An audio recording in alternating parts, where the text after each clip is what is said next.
Let's now take you across to a live event which is being addressed by Minister of Electronics and IT Ashwini Vaishnav, and it's all about the upcoming India AI Impact Summit other 2026. ministries in the Listen in. Government of India, and friends from the media.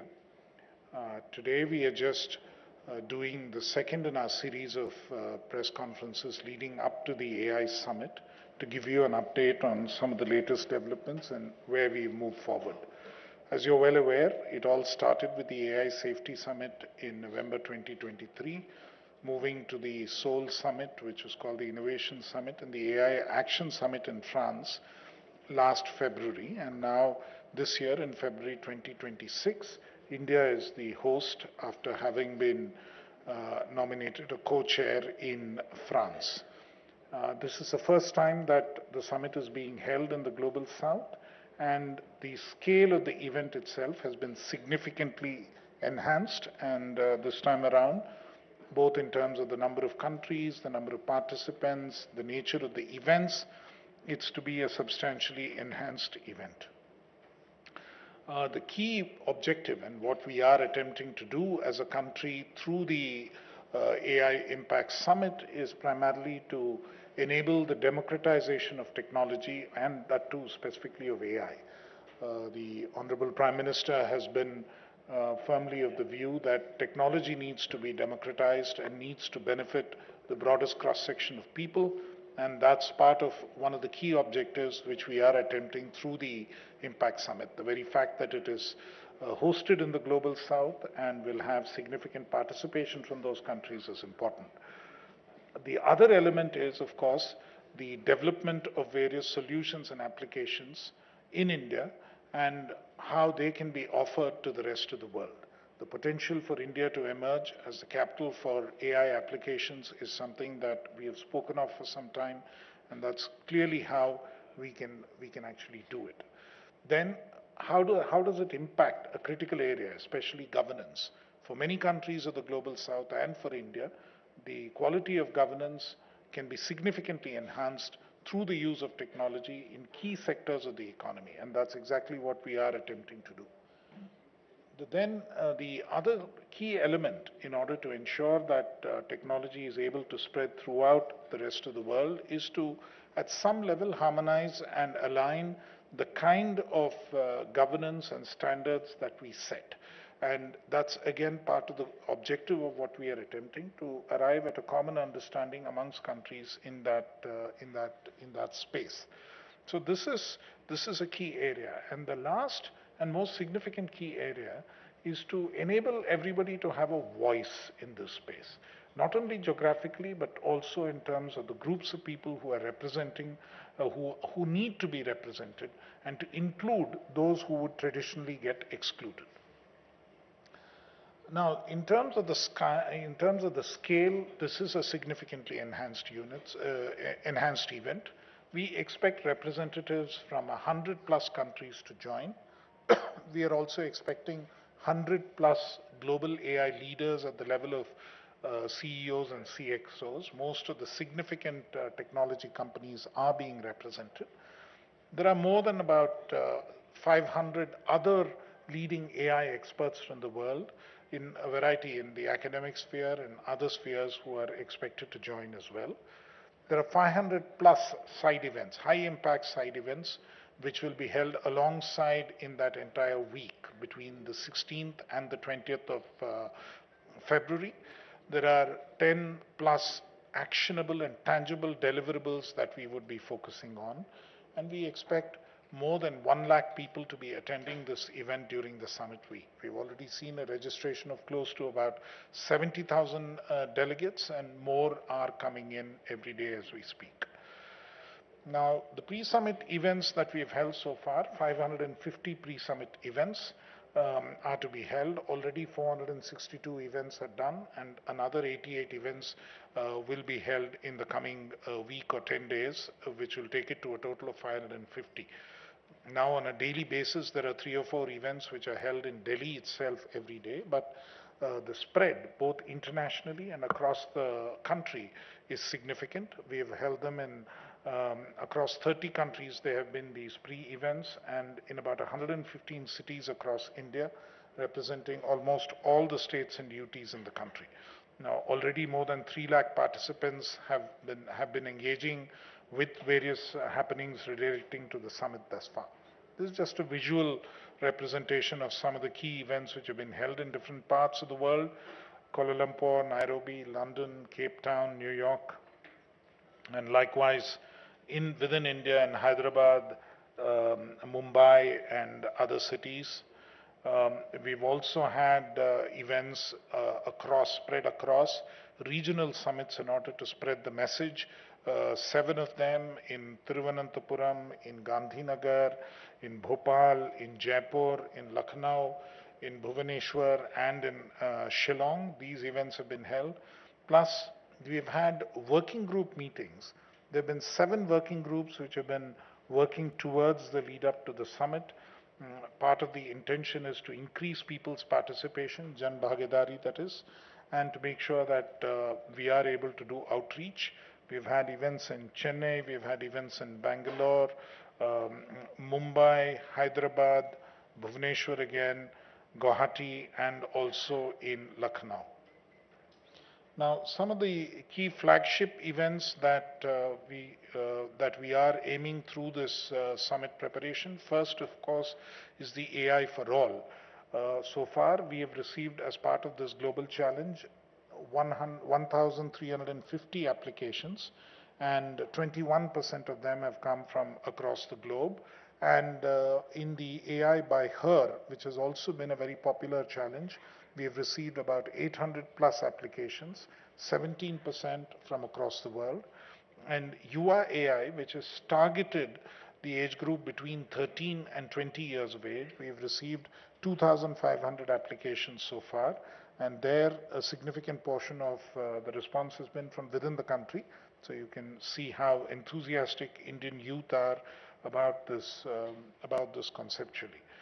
And out of these large number of applications, our juries have now shortlisted and brought the number of solutions which they want to bring it down to. 15 Indian solutions in AI for all and 5 global solutions. And likewise, in AI by Her, they've shortlisted 23 Indian solutions and 7 global solutions. And UI they've shortlisted 15 Indian solutions and 5 global solutions. Finally, they will sort of work it down to about 5 major prize winners in each of these categories. These applications have been received from almost 84 countries across the world. So you can thereby gauge even the people-to-people impact that the summit preparations have had and the lead-up has generated. Another important element of the AI Summit is the Research Symposium, which has been curated by IIIT Hyderabad. Again, a large number of papers we have received, almost 250 high-quality entries have been received from across the world, from Africa, Asia, Latin America. The Global South particularly has been showcased. And what our intent here is that there should be a tangible outcome in terms of high-quality research output coming out of this summit, and this would also strengthen India's position as a global thought leader in the space of AI.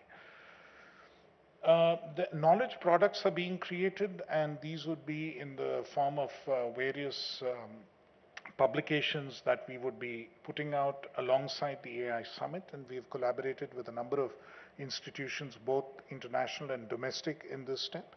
The International Labour Organization is coming up with a framework for equitable workforce transition, which is a key concern. The World Health Organization is looking at a casebook on AI health use cases in the Global South. In each of these spaces, we are also coordinating very closely with the concerned ministries in the Government of India. The World Bank and Vadhani AI together are putting together a casebook on AI in agriculture. The International AI Safety Report is being brought out by the Scientific Panel for AI, which is led by Yoshua Bengio, a leading AI academic. Then there is a framework for sustainable AI infrastructure, which is being put together alongside by the International Energy Agency a casebook on the real-world impact of AI in energy. There are concerns about how much energy AI data centers and others and the compute facility would require. So this is being looked at both at a national and an international level. There's a casebook on AI in education which is being put together, and likewise a casebook on AI and gender empowerment, which we are doing with UN Women as a group.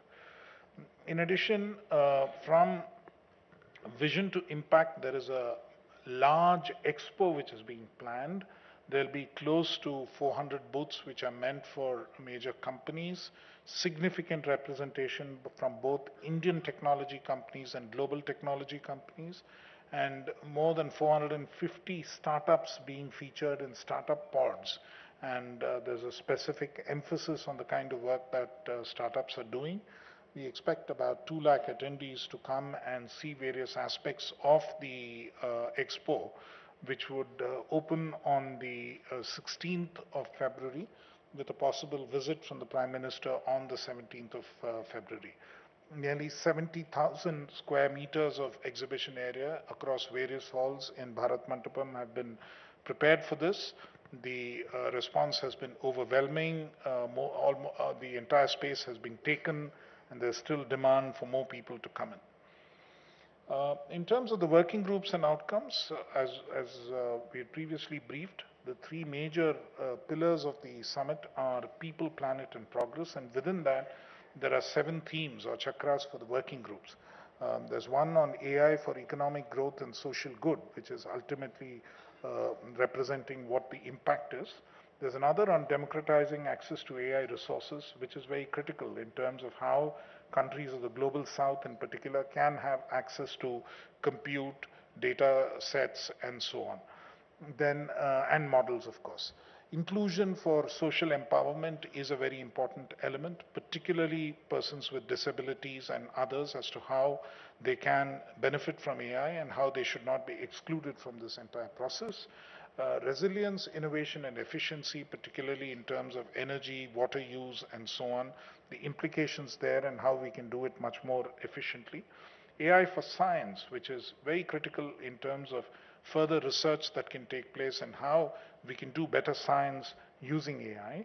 And human capital, again, a critical area, both in terms of how AI can enhance human capacities and how the human in the loop and human centricity of AI is ensured, and at the same time, the kind of skilling which is needed to take forward what needs to, how people, especially in a country like India, can adapt to AI. And of course, most importantly, safe and trusted AI, because the emphasis on AI governance and the emphasis on making sure that we have safe and trusted AI that we can use, something which has been underlined repeatedly even in the Indian context, is given due importance. In the summit week itself, as I already said, the AI Impact Expo would be inaugurated on the 16th of February and will go on till the 20th of February. And the various summit events, including the three challenges, AI by Her, Yuva AI, AI for All, and the research symposium. There will be presentations which will go on parallelly. And there'll be a number of AI sessions, nearly 500 sessions, which will have keynotes by significant speakers, panels, roundtables, a number of institutions doing these sessions. We would have them on all 5 days at Bharat Mandapam and a few other venues across the city. Some of the details of the program are already up on the portal. The remaining are being finally scheduled and adjusted. And very soon you will see the full details of the entire program and who's speaking and who are the major speakers, where it is being held, and so on. The main event is on the 19th of February. 19th of February, there's an inaugural event with participation by the Honorable Prime Minister and leading members of both industry and some of the country's leaders. The leaders' plenary is to be held immediately thereafter at Bharat Mandapam in the summit room, and we expect the participation by about 15 heads of states and government already confirmed, possibly more, and about 40 other ministers and a number of other official level leaders of the delegation. CEO's Roundtable is to be held in the afternoon on the same day, and that will again be a significant event where about 30 or so leading CEOs in the AI space will interact directly with the Prime Minister. In addition, on 20th of February, we have the GPay Council. As you're aware, India was the chair of GPay, the Global Partnership on AI, during 2023-24, and we had hosted the GPay summit meeting here in Delhi in November of 2023, and the next council meeting is also being hosted there, since most of the leaders would be available and so most of the member countries would also be present. A final valedictory event is planned on the 20th, where the prizes and the recognition for all those who have participated in the challenge events would be given away. As I already said, we have confirmations from 14 heads of government and heads of state, and more than 40 ministers have already confirmed, and more coming in. In addition to these 54, we are expecting official level delegations from close to another 50 countries. 100 plus CEOs and founders who have confirmed, academicians and researchers, 150 confirmed, including 2 Nobel laureates, and 300 plus CTOs, vice presidents, philanthropists, representing a wide range of companies and startups involved in the AI space who would be there. These are some of the top global CEOs and AI leaders who have confirmed participation: Jensen Huang of NVIDIA, Sundar Pichai of Google, Dario Amodei of Anthropic, Sri Mukesh Ambani, CMD of Reliance Industries, Anna Tumadottir, CEO of Creative Commons, Demis Hassabis, CEO of Google DeepMind, Bill Gates of the Gates Foundation, Cristiano Amon of Qualcomm, Olivier Blum of Schneider Electric, Roy Jacobs of Philips, who have been leading in health and AI for quite some time now, Mr. Chandrasekaran, chairperson of the Tata Group, Shantanu Narayan of Adobe, Raj Subramaniam of FedEx, Jonathan Ross, chief architect in NVIDIA and the founder of Grok, G-R-O-Q, not to be mistaken with G-R-O-K.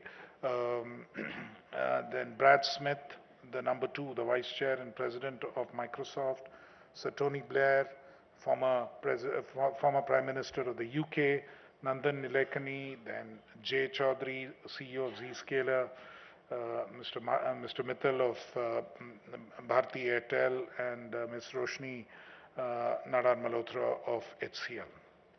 Also, academicians, Professor Raj Reddy, who's widely regarded as a father of AI in terms of having been the mentor and the PhD guide for many of the leading scientists in the space, Dr. Sarah Hooker of Adaption Labs, Dr. Yan LeCun, Joshua Bengio, of course, Stuart Russell, Professor Fei-Fei Li, one of the leading experts today from Stanford University, Professor Alison Nobel from University of Oxford, and Anima Anand Kumar from Caltech. So that's broadly an outline of the way the event flow is likely to be and what is likely to happen. And we'll take questions. The minister will take questions thereafter. Thank you.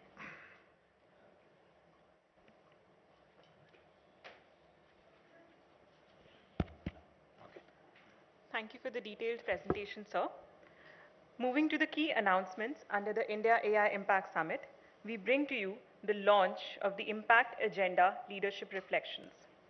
This compendium has been collated with reflections from over 60 leading industry experts on their vision for the future of AI and its role in driving inclusive growth, innovation, and societal impact.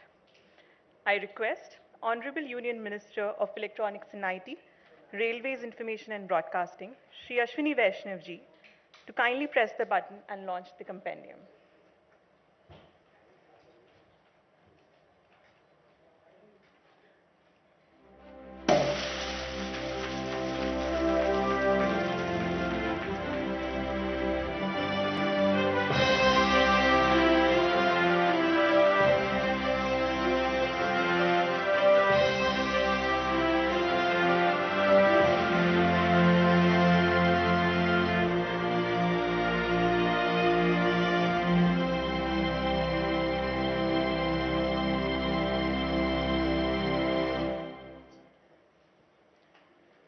Thank you. Thank you, dignitaries. It is now my honor to invite our chief guest, Shri Ashwini Vaishnav ji, to deliver the keynote address. There is no keynote address here. I just wanted to wrap up what our Secretary Meti has given the update on AI Impact Summit. The summit has got phenomenal response. This is going to be the fourth and the biggest AI summit so far in the entire world.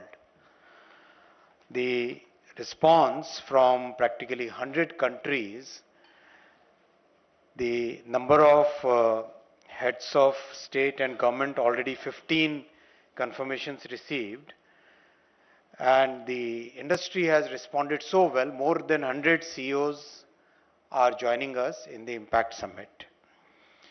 What's being noted is the systematic manner in which India has developed its AI ecosystem.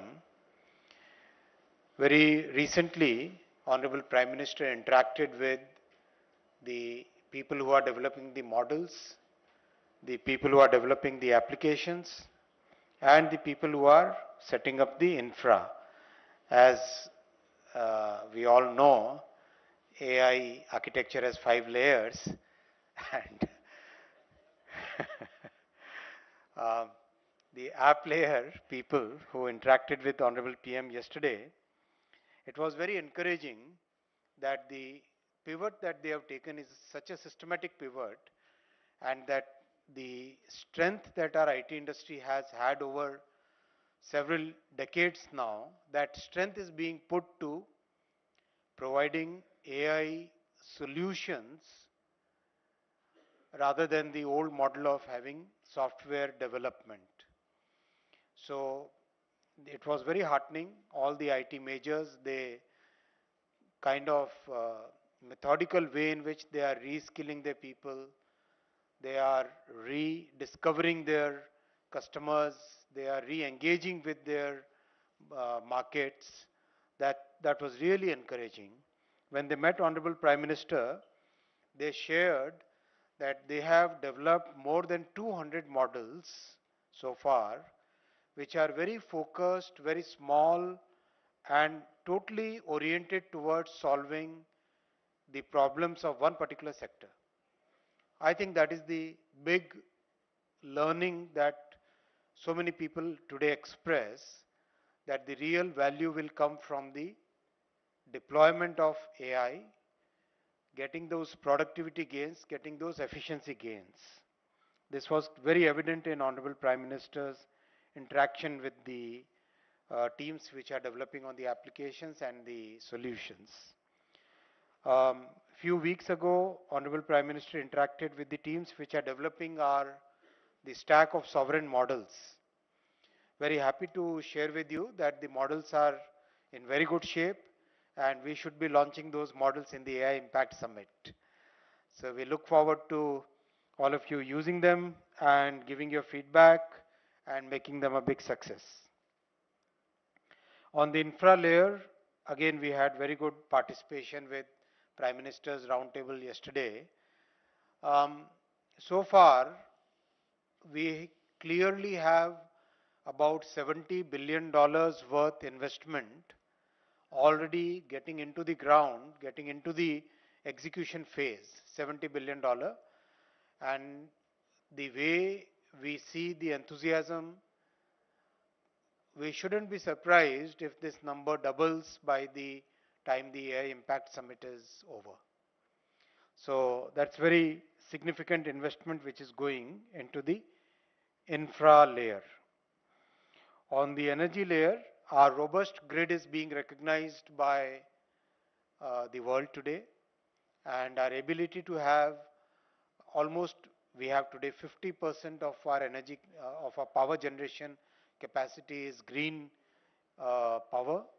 That is being noted, and the robustness of the grid, the diversity of our grid, all the investment which has gone in the grid in the last 10 years, that is being noticed by the world. So we are in a very good shape in that sense, and we will be focusing a lot on talent development. I've discussed with the industry, we have been discussing for last almost 1.5 years, what is the right model for developing talent. Many experiments have already gone very well. So many experiments at skilling the people to make them AI ready, to make them able to enable them to use AI in their day-to-day lives. That has gone down very well. The industry has done their own experiments as part of NASSCOM and part of METI's Future Skills program, where they have interacted, they have collaborated with universities and developed programs where very high level of AI skills are being provided to students. More than almost 5 lakh students have been able to get those skills so far. Now we will take it to a next level. And the industry is going to be the main participant in that. You recall how we did it in telecom, where 500 labs were set up in universities, 5G labs. Sorry, 100 5G labs were set up in universities. And you have seen in case of semiconductors, where 315 universities now have complete stack of EDA tools, and students are designing chips, students are taping out their chips. We'll have a similar model now. Industry is finalizing the course curriculum. We'll have a similar model where now we'll be more ambitious and we'll go to 500 universities where we will provide the AI infra and the course curriculum where students can get very good training on AI opportunities, and then that can become a major talent pipeline for the industry. So this was also decided in the last few reviews that we have been having. Apart from that, we'll also take up major research programs which we will announce in the AI Summit. So that way our program is very comprehensive. And one more thing which I wanted to share with you is, the world is taking note of our common compute facility in a very big way.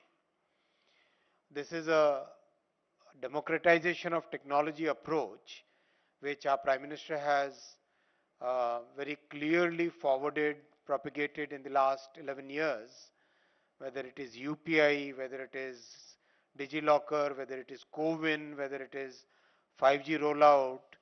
All these programs basically showcase the philosophy of democratization of technology, and the common compute is part of that.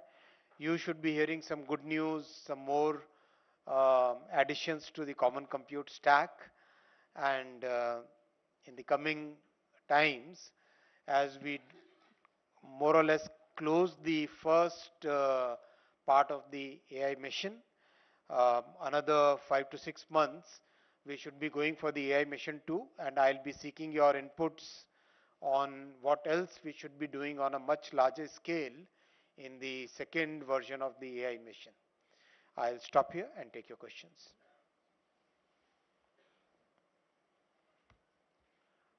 Should we go the regular protocol that we follow here? From the first row, second row, third row, that kind of thing? Okay. So first row are all guests, right? Media starts from second row. Second row? Yeah. Thank you. I'm Anil Handa. Big event is happening, and elaborate presentation has been made, and I'm sure the progress is very good. My question is very basic, related to the data. A lot of data is being generated, will be generated. So on the data issue, who owns the data, how it will be shared, and what is the revenue model, if at all it is there? If you look at the AI mission portal, the non-personal, anonymous data of weather related, transportation related, many geographical data sets, almost 7,000 data sets have been uploaded on the AI Kosh. So take a look at that. That will give you the, that's a very big enabler. As we all know, one of the biggest raw materials for generating AI models and creating that value is data. With that raw material, our startups and students and researchers, they can create new solutions. That's why we created that as a common property and we uploaded it on the AI Kosh. So I think it is about 7,000 now? 7,000 plus. Uh, it's each time when we discuss it, it's a larger number. Right? Last time when we discussed it was 3,000 something. Now it is 7,000 plus. So that data set is continuously increasing. Yeah. Next. Yeah, this is Raghavendra Varma from German television ZDF. So this is only an impact summit, or there are also questions to be answered about the future development of AI, the future models where the ethical questions will be involved? And do we already have agenda on what are those sensitive questions, how much power AI should have, and who should be given, and how much have the big AI developing companies, have they agreed to abide by what comes out from these discussions? Would it happen in this summit? Some special session on that also? Seven sutras. Seven chakras. Listen, it's a very good question and good that you asked. The AI Impact Summit is a very comprehensive summit. It will be basically working on 7 sutras, 7 themes, chakras, sorry. 7 chakras, which are the 7 themes. The 7 themes are AI for economic growth and social good. Democratizing AI resources, second. Third, inclusion for social empowerment. Fourth, safe and trusted AI, which has what are the ethical uses of AI, what are the right governance models. Fifth, human capital. How do we create the right capital for human capital for the AI world?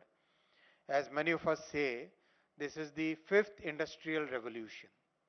To be prepared for this 5th industrial revolution, what is it that we should do on the talent development, on reskilling, upskilling, on developing our universities? That's part of the human capital, and we believe that's a very major part. 6th is science, which means how AI can really help us develop new materials, develop new discoveries, develop new drugs, new pharmaceutical discoveries, transport optimization, a variety of other things.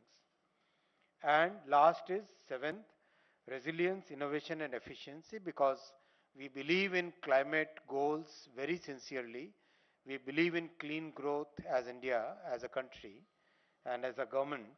So that's why this is one of the major themes. So these 7 themes are all encompassing.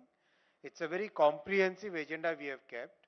There will be more than 500 separate sessions in which the best brains of the world are participating, including 2 Nobel laureates who are going to discuss about all aspects of AI. And that is why we are saying that this is the biggest summit on AI ever held in the world. Next question. AC, second row, anybody in second row? Second row this side, yeah? Rajesh. Good evening, sir. Rajesh Roy here from the Associated Press. Who are some of the prominent head of states who have confirmed their participation, and how is the participation looking from US and China? Mr. Krishnan in his presentation said 10 plus deliverables are expected. Can we get some broader sense of what those are likely to be? Will there be a New Delhi declaration akin the G20? And what elements is it likely to include? We'll share the names of the heads of states as the time comes. We have given you the number of heads of states who have already given the confirmations. The deliverables will be very, as I said, they will be all revolving around the 7 themes. The deliverables will basically be clear roadmaps on each of these 7 themes. We believe that AI is something where the entire world will have to come together and will have to come on common principles on the basis of which AI will grow in the world. There are certain um, there are certain factors which makes AI technology very unique. Unlike in the past, where the technological revolutions and the industrial revolutions could originate in one place and then slowly move in the other parts of the world. In case of AI, the diffusion is going to be very rapid, and the impact on society also is as important as the benefits to the economy. The trust which is there in the social institutions is as important as the productivity and efficiency gains which AI brings. So that's why we have to have a very comprehensive look at the development of AI, and that's where the entire world has to come together and develop one voice. And this is the thought process that India has always propagated, even when it was the chair of GPay and now as the chair of the summit. Sir, good afternoon. This is Sanjay Agarwal. So my question is about METI and the AI people have developed Adalat.ai. So Adalat.ai, will it ultimately be able to predict the outcome of a legal case which are pending in the courts? No. Next. Siddharth बोल रहा हूँ news station से।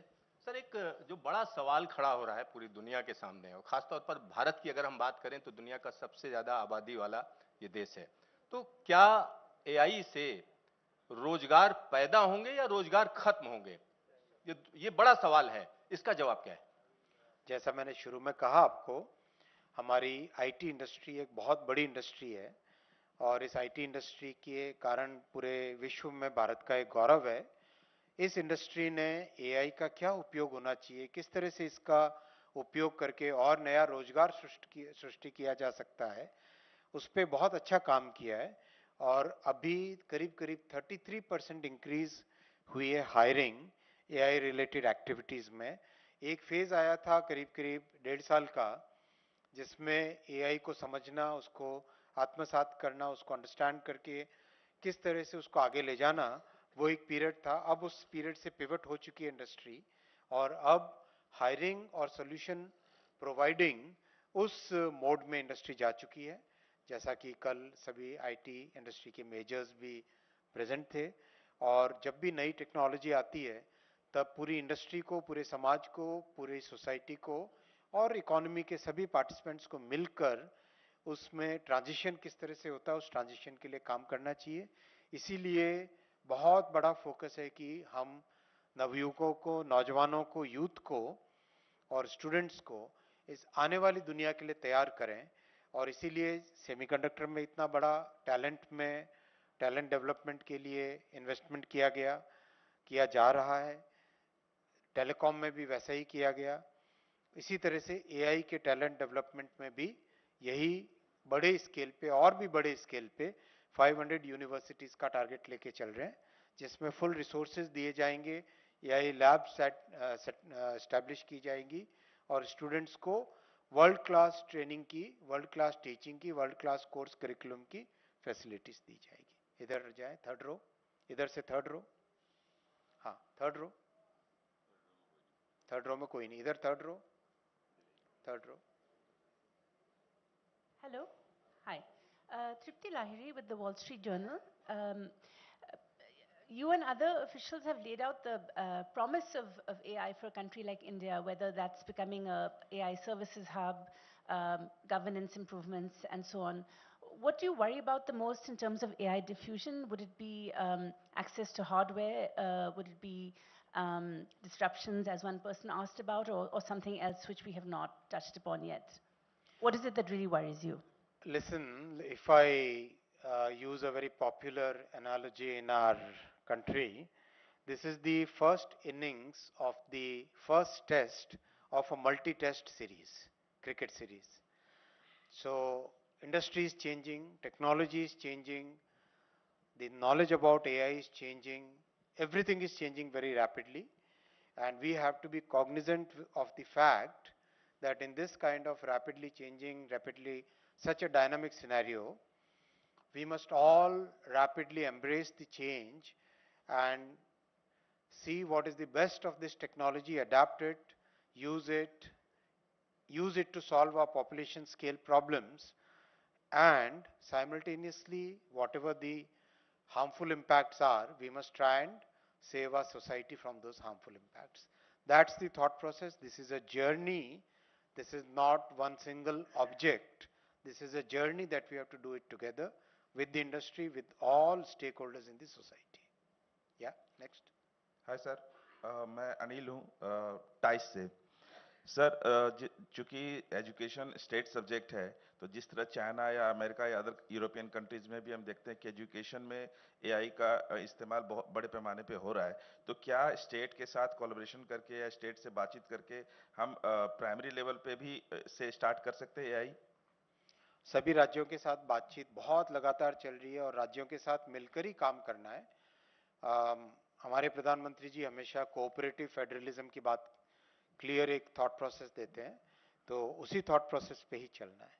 राज्यों के साथ मिलकर ही education में, agriculture में, वेदर फोरकास्टिंग में, ट्रांसपोर्ट के एफिशिएंसी में, हेल्थ केयर में, इन सब में राज्यों के साथ मिलकर ही काम करना है। नेक्स्ट। हेलो सर, मैं अनामिका हूँ ईटीवी भारत से। सर, एआई के मिसयूज भी बहुत ज़्यादा हो रहे हैं। अभी हाल के दिनों में जब सरकार एक ऐसे इनबिल्ट गैजेट लेकर आई थी तो उसका विरोध भी काफ़ी ऑपोजिशन ने किया था।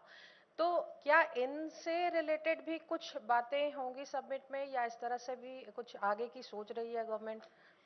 एआई के हार्मफुल इम्पैक्ट के ऊपर जो 7 थीम्स है, 7 चक्र है, उसमें से एक चक्र है safe and trusted AI. Trust को कैसे मेंटेन करें? फॉर एग्जांपल, अगर कोई व्यक्ति एआई को पूछे कि ये बीमारी है, उसके लिए क्या दवाई खानी चाहिए, अगर एआई कोई जवाब देता है तो उसका साथ में सोर्स, यानी किस बेसिस पे एआई ने जवाब दिया है, वो भी पता होना चाहिए, तभी एक यूजर उसका प्रॉपर यूज कर पाएगा। इसी तरीके से कोई इंफॉर्मेशन आए तो उस इंफॉर्मेशन का क्या सोर्स है, इस तरह की चीजें वो आज सोसाइटी में बहुत क्लियरली ये क्वेश्चंस उभर रहे हैं। और नई टेक्नोलॉजी में इनोवेशन के साथ साथ राइट गवर्नेंस का फ्रेमवर्क भी आना चाहिए। प्रोफेसर सूद, जो प्रिंसिपल साइंटिफिक एडवाइजर हैं माननीय प्रधानमंत्री जी के, उन्होंने उनकी चेयरमैनशिप में एआई का गवर्नेंस का एक फ्रेमवर्क बहुत अच्छा बनाया है। उस फ्रेमवर्क के आधार पे आगे एक्शन भी सरकार की तरफ से लिए जा रहे हैं और इंडस्ट्री भी उसमें पार्टिसिपेट कर रही है। नमस्कार सर, मैं कोमल शर्मा भारत एक्सप्रेस से। सर, जब एआई की बात ग्लोबली करते हैं हम और विकसित भारत की बात करते हैं, तो क्या प्लानिंग है देश की कि दूसरे देशों के साथ मिलकर कैसे विकसित भारत के उसमें इस एआई टेक्निक को कैसे हेल्पफुल रहेगी? बहुत अच्छा प्रश्न है। हमारे जीवन के हर एस्पेक्ट में एआई का उपयोग होने वाला है, चाहे हेल्थ केयर हो, चाहे नए मटेरियल्स की डिस्कवरी हो, चाहे प्लानिंग, अर्बन प्लानिंग हो, चाहे अर्बन ट्रांसपोर्टेशन हो, हर एक क्षेत्र में एआई का उपयोग होने वाला है। और आने वाले समय में विकसित भारत की जो जर्नी है उसमें एआई का बहुत बड़ा रोल होगा। Next. Hello sir, very good evening to you sir, Karan Sharma from Dynamite News. Actually sir, I wanted to know, as US and China mostly dominate the critical parts needed to fuel AI. So are we also looking towards middle powers like Japan, Switzerland and Singapore, so that we don't get fully dependent on them for semiconductors and all chips? But you have already told that our students are developing these chips indigenously. Listen, very clearly, as I explained right in the beginning, we have to work on each and every layer of this entire stack. We are a country which is today one of the most important countries as far as AI is concerned. And we cannot leave any one of these layers. We must work on each and every of these 5 layers, and we are working on each one of them, as I explained right in the beginning. And our progress is noted by the world, and it's a very methodical step-by-step progress where the focus is to have very important strength on at least 2 out of the 3 layers, 2 out of the 5 layers, and that is the way we are moving very consistently in that direction. Next. Hi, so Somirendra from the Indian Express. The economic survey recently alluded to this fact that while we look at global integration, we also have to sort of look at more domestic capacity, etc. The one place where we certainly have a bit of a disadvantage is the hardware itself, because we don't produce the most critical part of whatever powers the AI data centers, etc.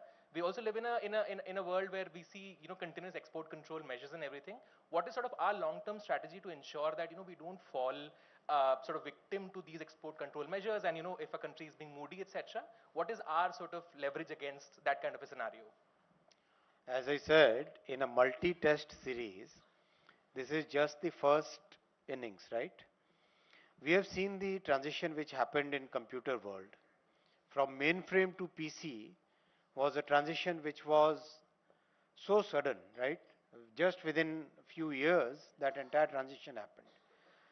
I wouldn't be surprised going forward, the way AI is being used today or the way AI models are being trained today will change significantly in the coming years, in the coming months maybe. Things are changing very rapidly. Today, practically every expert that I spoke during World Economic Forum and even during the recent roundtable, people do believe and people have come to that conclusion that small models which can work on a laptop, which doesn't require very large infra, those models are good enough for practically solving each and every problem that every large enterprise has. Specialization is going to be the key.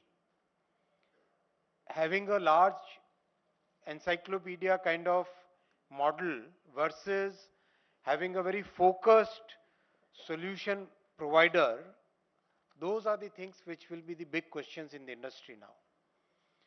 So we have to navigate this change in a very thoughtful manner and in a manner where our capital, our talent, our human resources, our IT industry's strength can be best utilized in the coming years. Hi, sir. Good afternoon. Ashmit from CNBC TV 18. Sir, firstly, thank you so much for hosting us. I just had a couple of questions. Number one, the approach that the Indian government has taken, which is the bottom-up approach on AI, was resonated in the economic survey as well. It recognized that that's the approach to follow going forward. It advocates against a very resource-intensive approach that the West has followed. Given that is the approach that the government has taken, are we to assume that we needn't come out with LLMs that compete directly with something like a ChatGPT or a Gemini, but rather focus on smaller, solution-oriented models that address practical needs at the ground, one? And second, sir, in the near term, as we look to ramp up our infrastructure, cost of GPUs, given that it is dictated heavily by demand coming from overseas, is that something that you're also factoring in as you're looking to develop the AI infra here locally? See, the world of GPUs is facing a major transition. We know that the competing chips, there's a whole series of chips which have already come out or they are coming out, right? Second, the way models are being seen and being deployed, that is also changing very rapidly.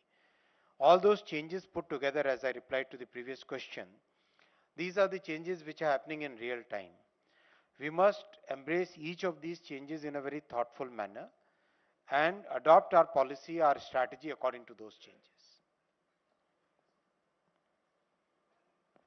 Then I think the same question is getting repeated in different language. Hi, sir. I'm Sumita from ET now. Just a question on the joint statement. What do you expect the joint statement to essentially focus on to bring about a consensus amongst countries, given the fact that some of them could have divergent views? Wait for that. No? This is Momita from PTI. Yesterday, the economic survey also talked about the AI Economic Council. and it said that that could look at the pace of AI diffusion. It also talked about labor market issues in that. Just wanted to know your thoughts on that because, AI got a full chapter in the economic survey yesterday talking about some of these things, the asymmetries that are there in economies today in this AI landscape. Any thoughts on whether we would be looking at an AI economic council going ahead, which will regulate, look at the policy in specific, specifically to do with artificial intelligence? Already our principal scientific advisor is already working on the entire governance framework, and some of these thoughts have been discussed in various forums, and basis that these ideas have been put in the economic survey. These are very good ideas, very sustainable and very structure oriented ideas where we can develop the right institutions for the new world, new AI or AI impacted world, I would say. So these are the institutions which we will have to build so that we can make the changes as the industry and the technology changes. So, Ohik from Money Control. So, as part of the summit, you also said that they will be exploring AI governance models. Is that work already started as part of the working committee, working group meetings? And which are the countries that we are engaging with? Are we focusing on the global south, or are we also engaging with countries like the USA or the China? We are engaging with about 100 countries, and yes, that is part of the working group. One of the tasks, or rather one of the themes of the working groups, which is about the correct governance framework and making sure that AI is safe and trusted. Yeah. Hi, sir. Shubhan from the Economic Times. I just wanted to go back to the point that you made about expanding AI infrastructure to students from around 500 universities. In this particular case, in those AI labs, they will be given access to EDA tools. AI labs, they will be given to AI models Okay. and GPUs Okay, sir. and data. Hi sir, I am Sumit. Actually, we are becoming the global test bed for emerging technology. So are we planning to develop our public or open source libraries? Yes, we are already 7,000 data sets, more than 400 models already available on AI Kosh, and the bouquet of sovereign models which are under preparation. Yeah. Hi, sir. So Shavik from Mint. One quick follow-up to the question around development of models. So we've seen this DeepSeek moment happen last year with sort of industry-wide global disruption happening in the way AI models work. We're of course talking about developing use case specific smaller models as our way forward. Are we not looking at LLMs as a strategy for India's AI mission, or are we looking specifically at application-based development of AI? As I said, the bouquet of LLMs, bouquet of models which are required for a sovereign capacity, that also is part of the program. And that bouquet also will be released during the AI Impact Summit. Part of those which are finally fully developed, they will be released during the AI Summit. Hello sir, Anita Chaudhary sir, idhar.